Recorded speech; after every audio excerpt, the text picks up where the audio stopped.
c'est les girouettes Wessantine. Ah ouais, d'accord.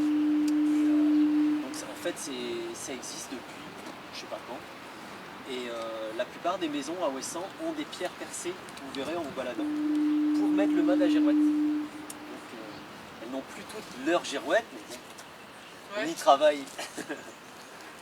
Quand on est arrivé, nous ça fait 7 ans, il y avait quand même toujours des gens qui continuaient à faire la girouette de leur maison, et pour les copains, et voilà, donc j'ai pas eu de mal à trouver des personnes qui m'ont donné leur enfin, qui étaient tout contents de m'expliquer comment ils avaient fait, pourquoi comme ci, pourquoi comme ça. Je vends un peu de Ouessant, quoi. Et enfin, tu vois, par rapport à ce que, au début, là, quand je voulais faire des objets en bois, des girouettes, non, pas des nichoirs, ben voilà, ça n'avait aucun sens ici plus qu'ailleurs, quoi. Voilà. Alors que là, voilà, c'est vraiment l'objet qui correspond au lieu.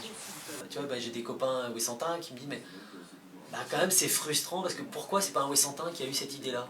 Il dit c'est super que tu aies eu cette idée et tout, mais bon sang, c'était sous notre nez, pourquoi on n'a pas fait ça? Nous, on est cons, quoi.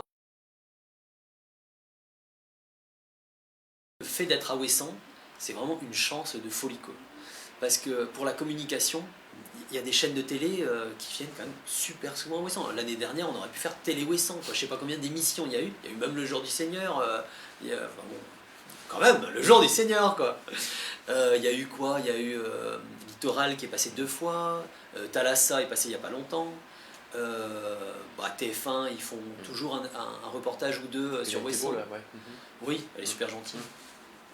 Elle m'avait fait un reportage pour Jean-Pierre Pernaut, par exemple, alors que ça faisait même pas 6 mois que j'avais ouvert. Enfin, j'aurais pu faire ça n'importe où. TF1, j'aurais pu crapahuter pour aller les chercher quand même.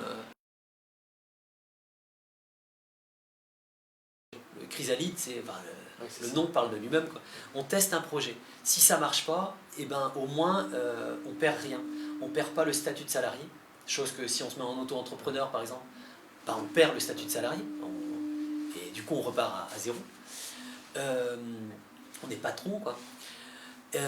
Donc on garde la sécu, on garde toutes les sécurités des salariés, mais on peut tester son activité. On est 120, je crois, entrepreneurs salariés. Ah, d'accord. Et c'est vraiment toutes les activités, quoi. Il y a des traducteurs, Et ils gèrent la paperasserie, les trucs administratifs. Alors, ils gèrent la compta, Ouais, ce qui est déjà énorme. Voilà. Donc nous, on peut se concentrer sur le métier, quoi, et apprendre notre métier, parce qu'on a quand même créé notre activité, donc il faut être dedans, quoi. C'est frustrant parce que je vois qu'il y a de la demande, mais c'est pas le tout de vendre, il faut faire aussi. Et plus on vend, et donc ça veut dire que plus il y a de monde dans la boutique, et moins on peut fabriquer. J'ouvre, en fait en période scolaire, j'organise mon temps en fonction des enfants, parce que il y a aussi ça, quand on est à Ouessant, il n'y a pas de nourrice.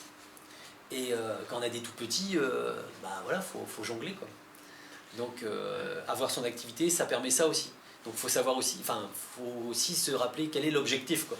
C'est d'avoir un boulot qui plaise, et en même temps de pouvoir gérer mon temps par rapport à ma vie de famille, tout ça.